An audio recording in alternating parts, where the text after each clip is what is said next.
if trauma was personified as a person and we're taking attendance, trauma says, hey, when it comes to your dating relationship, present. Wow. When it comes to your friendships, present. Yeah. When it comes to how you parent, present. So it shows up in relational activities. And what better one to really affect but marriage? Hey, what's up, y'all? This is Rod. And this is Kai. And welcome to Married in the Middle. We have been married for 18 years. We have 4 amazing kids and a dog named Appa. This podcast is about helping marriages flourish through the challenges of the middle years.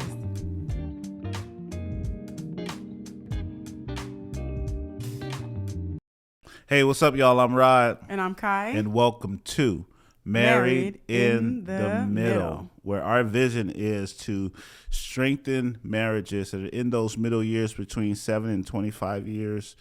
We want to see them flourish, and we want to see them do well. And so I have a good friend of mine here with me. His name is Markin, and I just want him to introduce himself and tell you a little bit about who he is. Hey guys, how y'all doing? Thanks for having me, Rod and Kai. My name is Markin Valmy. I'm a licensed mental health counselor. I specialize in trauma. I'm an EMDR certified therapist and consultant, and just love talking about trauma and everything that's related to it and how it impacts us individually and collectively.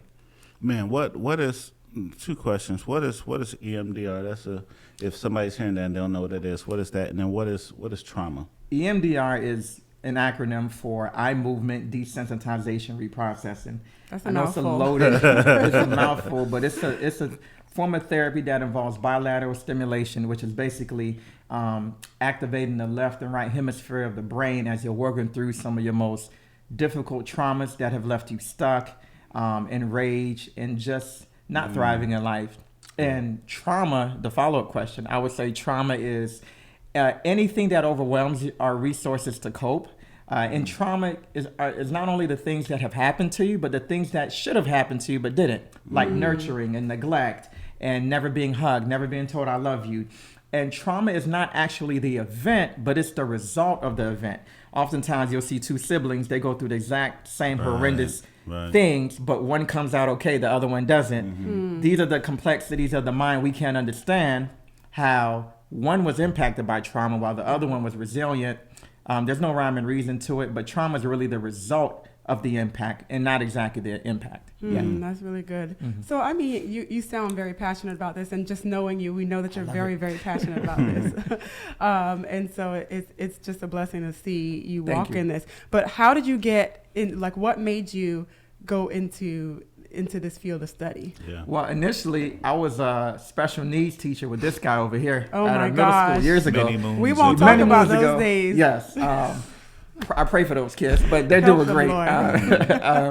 And ironically, I had I did experience a lot of childhood traumas, but I never made those connections. Back then I just thought, you know what, that was then and that. I'm okay now, which I thought. But I remember maybe my 6th or 7th year of teaching, I had a couple of kids in the class who were deaf and hard of hearing, and I had a sign language interpreter in there, and she would hear my interactions with some of the kids I was working with. And she mentioned it like on 2 random different times. She said, I know you're working with some of the most difficult kids in the schools, and I think you're wasting your time teaching. You should go into counseling. She would say like 2 or 3 random times, and said, and then there was another gentleman at the time at the school who was going through a lot of personal issues, and I was counseling him indirectly. I wasn't trying to counsel him, but I kept giving him advice. He kept coming back, and eventually I encouraged him to speak to someone, and then he later mentioned it too. He said, you should think about going to therapy. I think you'll do better with that. So I think over the years, God just kind of had people randomly dropping little nuggets. But in hindsight, when I look back on my life, I've been counseling my entire life. I remember being in elementary telling my friends, it ain't worth it.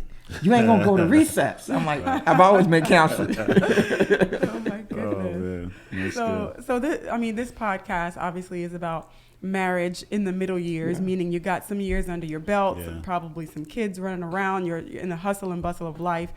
I'm thinking about a couple that's maybe 15 or so years in, somewhere around that, maybe they find themselves just in this pattern of crisis. They're always in crisis. Something is always kind of a blow up, or coming to some kind of, really tough spot that they can't work through. How likely is it that those situations are related or linked to trauma in one or both of the couple's lives? It's a strong likelihood. And the trauma is not usually equal across the board for husband and wife.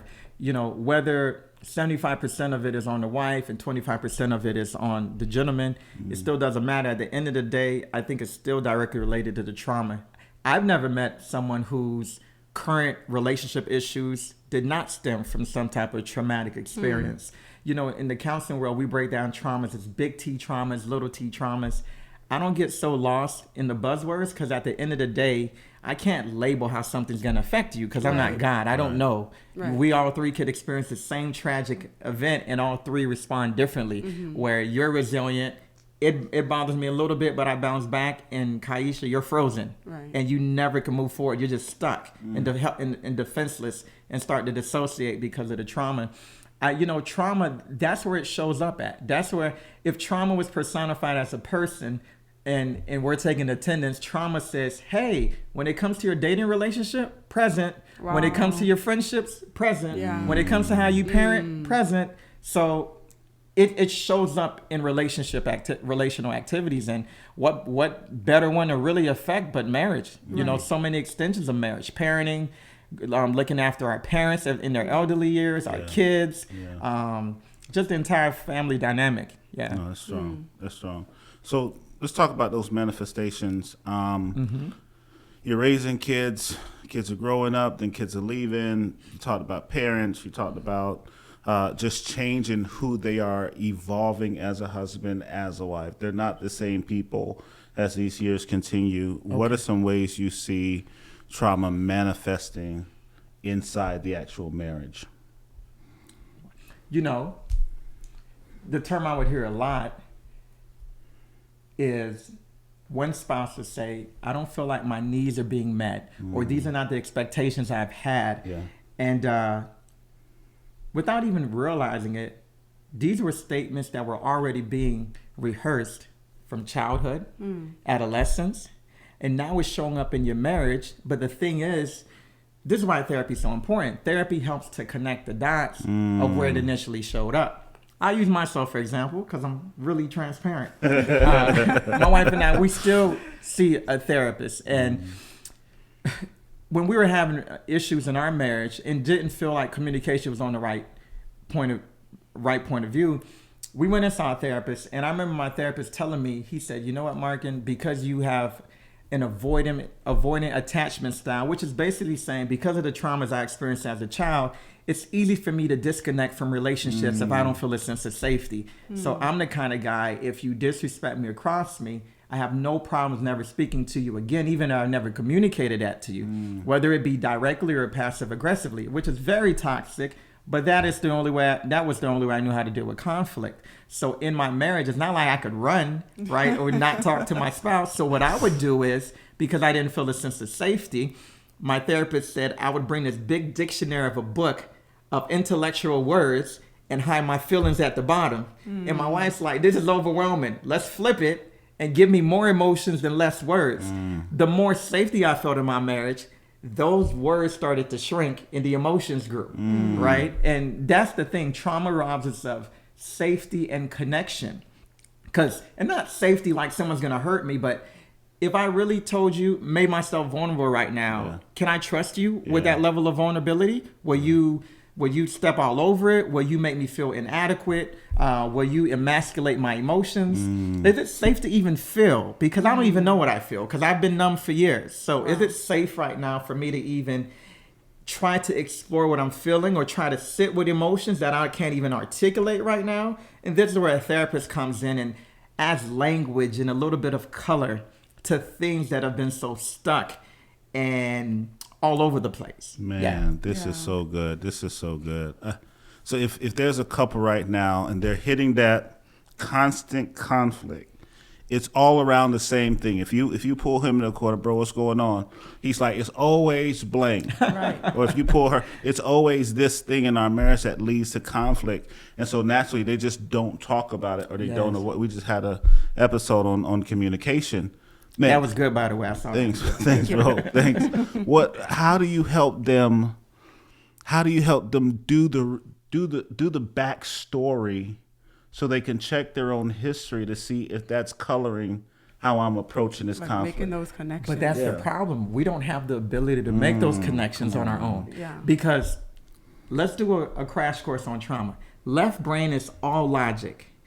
Trauma resides in our right brain, the back part where the amygdala is. It's a small little knob like the smoke detector. And all of this is a felt experience, right? I know right now, I'll use an example. Let's just say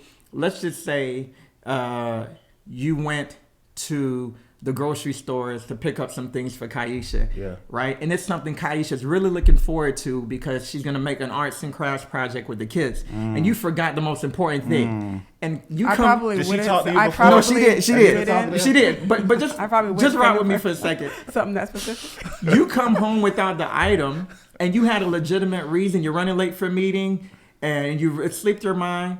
But Kaisha feels, wow, so invalidated and rejected from something from childhood. And you're trying your best to explain, like, what's wrong with her? Why she can't listen? I haven't, but you don't understand. She's operating in the right brain where it feels like another disappointment from how I was originally hurt from years ago. Because trauma, it's like you're time traveling. The past comes alive in the present when you're triggered, as if it's happening all over. And one of the OGs in the trauma world, Bessel van der Kolk, he wrote the book called The Body Keeps the Score. He said, trauma is not just a memory, but that memory is accompanied with a reaction. So every time you're triggered, you're feeling everything all over again in your body and in your mind. So it's not just, oh, Rodney disappointed me. It's, I feel so abandoned and rejected right now.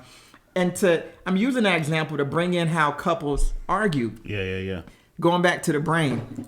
If you two are arguing, she's triggering you, you're triggering her. You're just focusing on the here and now, right?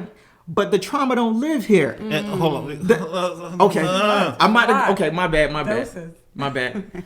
If I'm overwhelmed, I know that. Let me reel it back in. No, I'm just like, particularly for my brothers, if I can just talk to my brothers for a moment. Brothers would tell me, we talking about this. Like what happened today. And a lot of times for us, we want to stay right in the here and now.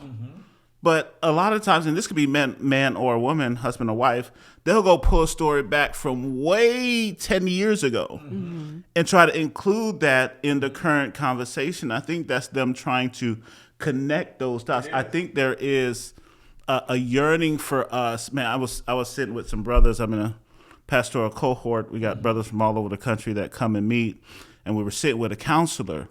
And he started talking about stories, and he started talking about attachment. It was at that point that I knew I need to see somebody that's EMDR trained to help me connect my story. Because I just felt like there's a bunch of stuff back here that's affecting me here. But if I don't go back, then I can't. Well, I mean, and some people, they learn from childhood, right, to kind of push it to the back of their mind. Absolutely. So they may not even be aware that these things are bothering them. If we had enough time, I can just brag on the awesomeness of God, what the mind will do to survive with no therapy, dissociate. It causes me to worship like, man, God, you flexing right now. The ability for the mind to help you to survive. And you don't even realize until you become an adult and you're like, wow, but not trying to go down in the rabbit hole, but I do want to go back to that example of where the trauma resides. This is why when you sit down with a traditional talk therapist and you could say, you know what, I've been in therapy for years, but it's not really dealing with these traumatic issues. It's because talk therapy is cognitive. It's called a top-down approach. We deal with the cognitive, step 1. Step 2, we get into some emotions. But step 3, we never get to the third part, which is somatic. Somatic means body. Trauma hangs out in your body, your nervous system, right? And the reason it hangs out in your nervous system, because when you're traumatized, You have these cranial nerves in the brainstem that run all throughout the gut, throat, chest, heart. That's why when you're anxious, what happens? Right. Your heart beats. Yeah. When you hurts, feel, yeah. and also when you're anxious, you feel it in your gut. Right. That's just not intuition. The vagus nerve, which is the longest nerve in the body, it helps to keep you calm and relaxed. It starts to go haywire because of the traumatic experience. Wow. So when people are experiencing trauma, they're arguing the here and now over here, which is cognitive, but the trauma lives in the lower part of the brain, the second and third part, right? And talk therapy never goes that deep. And then this is called implicit memory, which you feel in your body. Yeah. But y'all arguing over explicit memory, which y'all can recall. Wow. But so y'all arguing over, Rodney, you should have gotten that. You know, I really needed it. Yeah. But you're not seeing in the trauma part of Kaisha's brain, which is implicit memory, which she feels in her body. Rodney, I felt invalidated. I felt unsafe. Wow, I felt you just brought rejected. some things back but to my remembrance. Ronnie's frustrated, like. Right. Wait a minute. Right. The doctor talking. We just listen. And you brought up a great point. You're like, brothers are saying, why can't we be in the here and now? But fellas, Right. No, that's true. hear That's me good. out. That's You can't good. expect your wife or your significant other to be in the here and now when they're still dealing with issues from the past. That's unfair to them. We have to bring them into the here and now and being present emotionally by dealing with the past. We just can't magically teleport to the present, because to think you can will yourself out of trauma is kind of silly and foolish, because like I told you earlier, the logical brain is on the left side. Trauma hangs out on the right side, the felt experience. Yeah. That's why you can't think yourself out. You can't think your way out of trauma, because it's not in that part of the brain. And it's almost like, and we gotta talk, but it's almost like the older you get, the more you realize how you can't defeat it on your own. Oh no. And the increase of, man, I need help. I need someone to walk me through this. And man, one of our constant things we say, if you need a third voice, go get a third voice. Yeah. Go talk to somebody. Go solicit some help, because this is not stuff you just get through. And we want marriages to thrive. We just don't want them to exist. Is that? I mean, I think of midlife crisis, and I could see that as Absolutely. what you're saying. Like, as you get older, you're feeling that, and maybe they just feel like this is something like another coping mechanism. Whatever they are investing their time in, that's random or extravagant, or in that midlife. And it's our way of saying, when you hear the terms midlife crisis, it's really our way of saying, I've gotten to a place in my life where the trauma's becoming a bit too unbearable for me to hide it anymore. So it's going to show up as me running roughshod through my family life completely. But in my mind, I think this is validated. I deserve it. Yeah. It's dealing with my sense of emotional apathy right now, but it's still not dealing with the underlying trauma. Yeah. So good. So I mean, so that's a lot. And I'm thinking sorry. of a lot. EMDR specialists all over the country. You're welcome. You're probably going to get increasing customers. But I say, I guess my next thought is like, how does a couple know? Like, there are some things you talked earlier about, big trauma and little trauma. I forget the terms that you used, but I Big have to go T back and trauma, watch. little T. You're doing well. Little T right? trauma. So there are some things that we can. Obviously, we can work through. We have to learn to work through on our own. Yeah. And then there are situations where it just, you're not going to get through it on your own. How can a couple, thinking of these situations, married in the middle, with all the added pressure, so they have their trauma, plus all the added pressures of the stage in life that they're in, how can they differentiate? Maybe we just need some skills to communication, or we really need to bring in a third party professional, or even further for EMDR kind of therapy? What I would say first, that's an amazing question, is in order for any couple out there to have the necessary healthy coping skills to deal with issues on their own, you got to deal with the foundational things first. You will never build a house on sand until you make sure the concrete is stable, leveled, and smooth and everything, and solidified. So I noticed something about human experience, and I've read this in a trauma book, how we're always trying to connect, even with random strangers. You ever watch a good movie and how you're rooting for either the antagonist or the protagonist, or your favorite sports team? LeBron makes an amazing play. What you do? You get up screaming. Yeah. We naturally connect, right? But with trauma, you have an inability to connect with yourself and the other person. So go into that professional who knows what they're doing. They're going to help you to learn how to feel safer in your body so that you can connect. Because all trauma is bridging the gap from the past to the present, but also helping the body and mind to speak the same language. Because if you're feeling anxious or depressed, your body's been sending you signals for years. Hey, you're depressed, you're anxious, but your mind's like, oh, whatever. That's just some tension in the back or whatever. But when you meet with that trauma specialist, you learn how to bring them two on the same frequency to speak the same language. And then as you gain that sense of safety and connection, now you can feed off your spouse with that. And you guys could feed off each other and then begin to build off of something. To have the foundational tools to move forward. So to answer your question, therapy will help you to get the basic ground level work, and then from there you can build from that. That's so good. That's so good.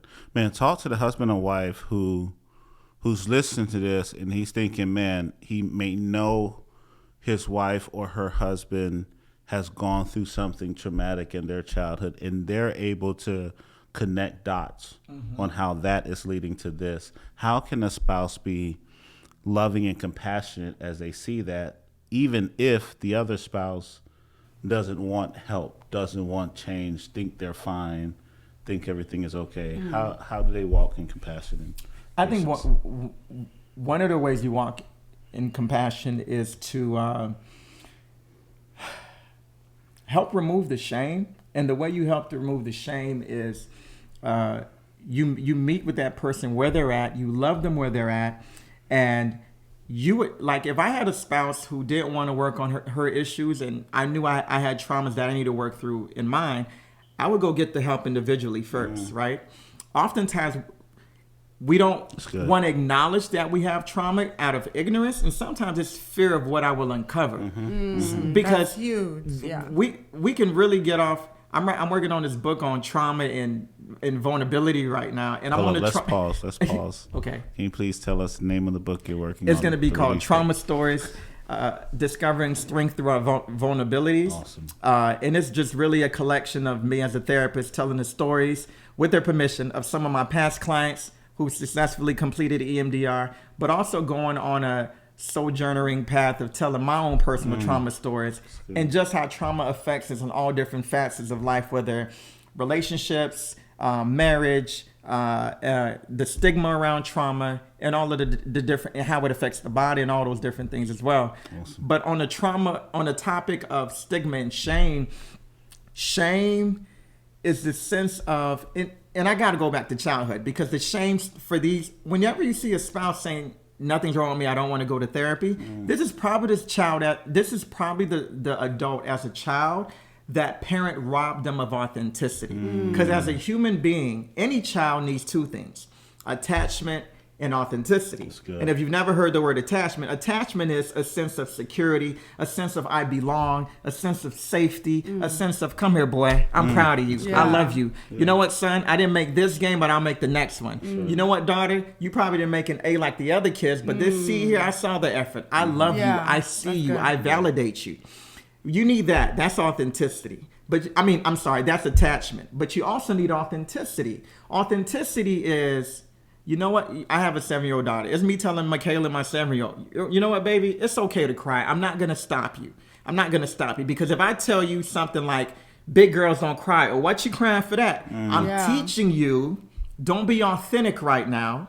You need to do something that makes daddy happy. Because if you cry right now, I'm going to shame you by letting you know you should be above that. So what do you do now? You rob yourself, you abandon yourself of authenticity, the real emotion, to attach to daddy, right? So you grow up being this adult who says, you know what? In order to not be shamed, I need to push down what I'm really feeling, what I'm really experiencing. And you go into marriage like that. So now you don't know how to emote or to show emotions around your spouse or show any level of authenticity, because you've been denying yourself of that from childhood in order to attach to your caregivers. Wow. right? I'm sorry, I ain't trying to go that deep, Well, but no, that's what it's ends up good happening. because I mean, some of this is our parents who are actually watching. These are the married couples who actually Sorry, it parents. happened to them, and now it's a cycle that Right. they're doing it to their kids. Generational trauma. You know, Right. I can remember times, even for me, where one of our kids it has stronger emotions, Yes. and me feeling like, I don't want them to cry because it might have been triggering something in me. That's You good. know, like I don't want you to set me off, so I need you to calm down. But really, letting it be okay for them to express their emotions. Yeah, Yeah. that's so good. That's You so know, good. I'm sorry, you're going to say something? No, go ahead. There's this sense of, if I freely allow you to express yourself, you won't be able to survive in this world. I know it from my Caribbean context. Yes, of talk coming about from Caribbeans. Haiti. I remember hearing, as a child growing up, don't hold your newborn too long. You'll spoil them. You can't spoil a child with too much affection. If anything, it'll help that child to be more solid and more secure in how they feel. I mean, you can't overdose on affection. Yeah. So, but kids need it. Even in our Western context, mother gives birth. After 3 months, she has to be back to work. When really that mother should be with that baby for at least a year, connecting and building that attachment. But unfortunately, the structure we have here in Western culture kind of robs you of that because you have to make a living. But the more we nurture and give that secure attachment on the front end, we're helping to have more secure marriages on the back end. But because so many of us were robbed of that, trauma therapy helps you to heal what never occurred in childhood that should have occurred, so that your marriages could be more solid in the present. Hey, what's up? We hope you are enjoying that episode. I want to encourage you to like, comment, share, subscribe. If you are listening to this on a podcast, I want to encourage you to leave a review. Leave a review, yes, and we want to let you guys know that we're trying to build a community of members. So we have a Patreon page where you could interact with us on a more personal level. You can get exclusive content. So if you want to know more about our Patreon page, check out the description box below and click on that link. So enjoy the episode. Peace. Man, so good. So good. What makes us tell our kids stop crying? Why do we do that? We tell our kids to stop crying because our culture thinks vulnerability is the biggest weakness there is out there, when really it is a God-given strength. Wow. To be able to make yourself vulnerable, you're able to connect with another human being on the deepest level. That's the only way to connect with God, is to be vulnerable. Good, yeah. Right. When you rob yourself of vulnerability, you're robbing yourself of a humanity that you were that's imprinted in your DNA, right? So I think it's intergenerational trauma. If mom and dad are telling you not to cry, they weren't given that safety, that safe environment. It wasn't cultivated for them as a child for them to cry. So intergenerational trauma, it trickles down from your parents' generation to your generation and to your future kids' generation. And the way we break these cycles, we go get the help. Right. We said the buck stops here with us. I don't want this to go down to my kids. And therapy but I don't want to just paint this picture, go to therapy, everything will be okay. Right. There are a lot of intangibles that will be needed to help you to learn it's okay to process, to display healthy emotions. Yeah. That's communal healing. So if I get around other brothers who are hugging each other, showing non-sexual affection, hugging each other, crying, being masculine, but at the same time displaying their emotion and not feeling it makes them any less masculine, there's a strength and beauty to that. And same thing for women as well. And I think our culture tells us if you're displaying that, you're weak, when really that's the strength. And it's actually cathartic to finally get some things out that you've been internalizing for decades. Wow. It is this push, even amongst women, to be more non-emotional, right? To be more dominant, to be. I am resilient. I am strong. I'm independent. Yeah, to be this boss personality. And it's beautiful what you're saying. I think therapy, and one of the things we argue for this at our church, it is not that it's just Jesus only and you don't need to talk to no counselor. It's not counseling or therapy over Jesus.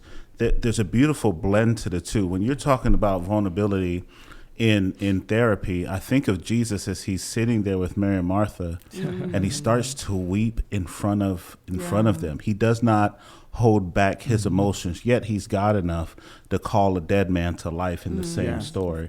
And so I just think this, for us, we've been apologetically gospel proclaimers, and I think this is a beautiful time where you see the blend in the beauty of the gospel and how that fuels marital success. And so if you're not a Christian, listen, we want you to watch, but if you are, I hope you're starting to see this blend of the beauty of what Jesus offers and how that meets us in our marriages. So were you asking me a question? Or I know you was about to ramp up. You was starting to preach, but I thought it was a question. It'll come back. I didn't want to stop you. I didn't want to stop you because you were flowing. No, that's good. No, the last question is that same thing. How does the gospel inform and transform us through our traumatic experiences? Well, I think the gospel gives us this thing in the counseling world we call reciprocity, which is being seen, heard. It validates our humanity. Jesus say, I see you. I see where you've been, where you are, and where you're going. I validate you. I made you with dignity. I made you with worth and value. And I think that starts us on a trajectory to where we can begin to be vulnerable. Vulnerability doesn't initially heal us, but it opens the doorway of everything we'll ever need to start our journey of actually healing from our traumas. And then from there, not just therapy, but what I mentioned earlier, the healing process becomes communal. You get around other brothers and sisters who can encourage you. I think everything is an added component in this recipe. It's like if healing from trauma was a gumbo soup, the ingredients have to be a hug. It has to be a text from someone say, you know what, girl, Kaisha, I'm just checking on you, just thinking about you today. Let's connect. Let's go grab coffee. Let's take our kids out for a play date. Let me just sit in silence for my morning devotion and just listen in complete quietness and really sit with my emotions and thoughts. Although that is terrifying, let me just teach myself how to turn off all the noise and distraction. Let me not isolate myself out of fear of lack of safety, but let me connect with others. Let me try something new. Let me learn to be present in the moment. Let me learn to do something simple like journal, get some sunlight. It's all part of the process to heal. Let me go get a deep tissue massage or take a vacation. Let me rest and feel unapologetic about it.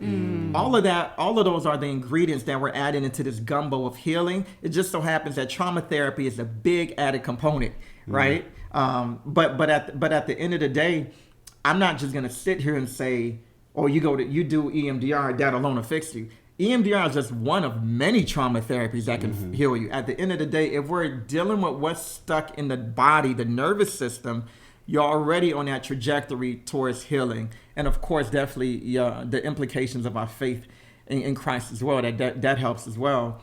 And I think it's all part of the journey. Yeah. You talked about many different forms of therapy. I'm thinking about, therapy can be expensive. Yeah. And especially when you get to the level of EMDR, I'll ask and then I'll say something. For the couple who just doesn't have it, how do they work through something with such depth that, going back into their past and everything? But I would say for most couples, you got it. Y'all got it. It's an investment, and I hear that a lot. I hear that so often. People say, I can't afford. Oh, that's too much. How much is it per hour? I can't afford that. But it's, you can find a way to spend this amount of money at a restaurant, or this amount of money on shoes or hair done, nails done. I think that this ultimately is an opportunity to invest in your marriage and to invest in your family and to invest ultimately in the legacy that you're leaving. As Markin talked about, the things that trickle down from generation to generation.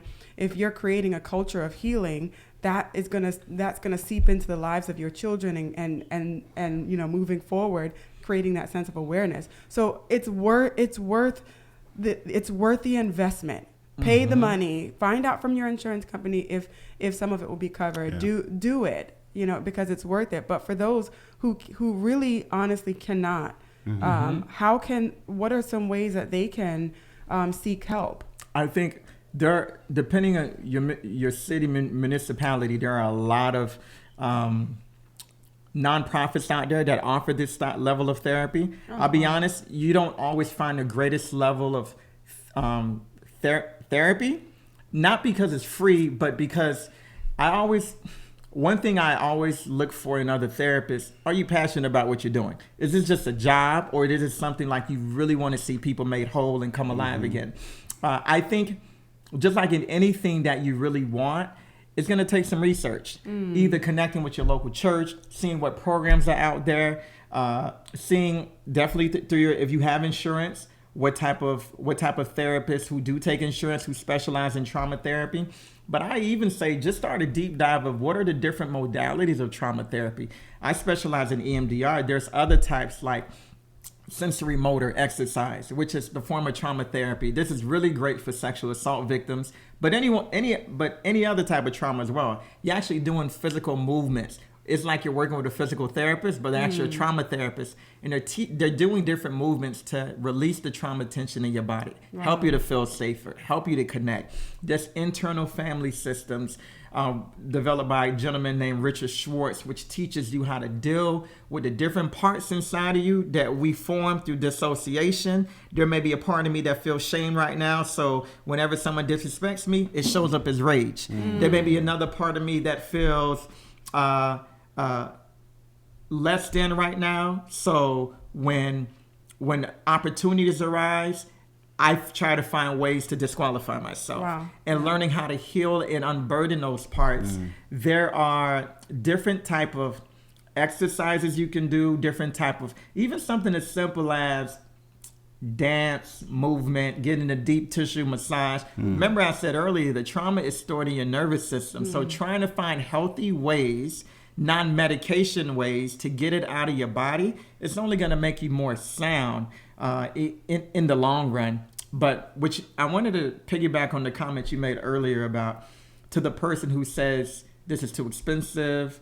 My response to that, if they can afford it but still feel it's too expensive, what is the price of you dealing with your depression, your anxiety, having a thriving marriage, feeling more present and sound in your peace of mind and your body? We pay for what we think has value, whether that be a Louis bag, a new pair of J's, whether that be a new vacation, a new vehicle, an updated iPhone. We pay where we think is value.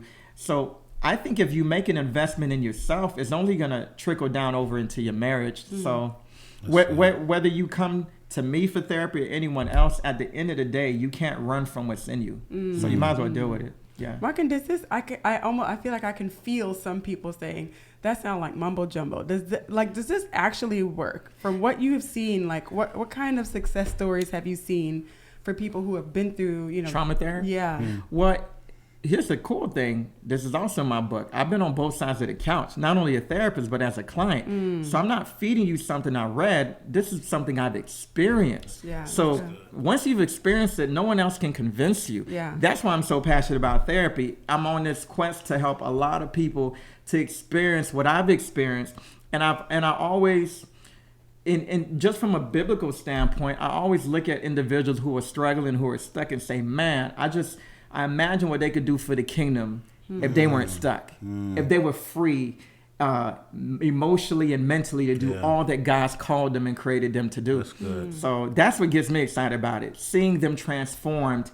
And sometimes the transformation happens as they're going, So, yeah, that's the part. And I can't sell you a speech to convince you. You just got to be willing enough to try it. Yeah. So good. So good. Man, Mark, you said a mouthful. Yes, I have. You did. Thank you so much for sharing with us.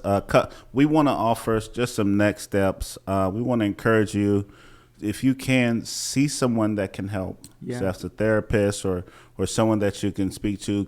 Go to your pastor if he's available, or just seek some help to get a third voice into your marriage if you feel that's what you need. And the second thing to do that Mark mentioned is just make sure that you have a community of people around you that are helping you process what's going on in your life. You need healthy people around you. So I want to encourage you to pursue that. Mark, we're going to end this episode. I'm going to ask, bro, if you can pray for us. Sure. If you can pray for people that are processing, dealing with things right now, if you can lift them up before Jesus. Sure. Father God, just thank you for this time with Rod and Kai on their podcast.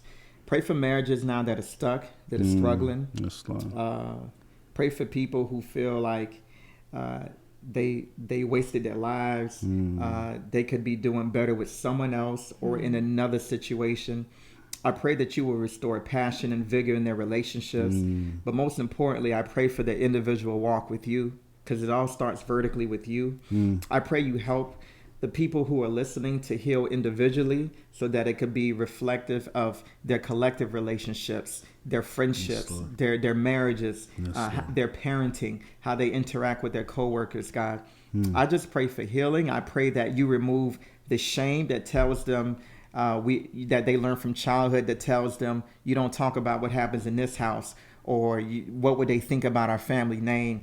I pray you heal them of some irrational beliefs and thoughts from childhood that is keeping a lot of them in bondage.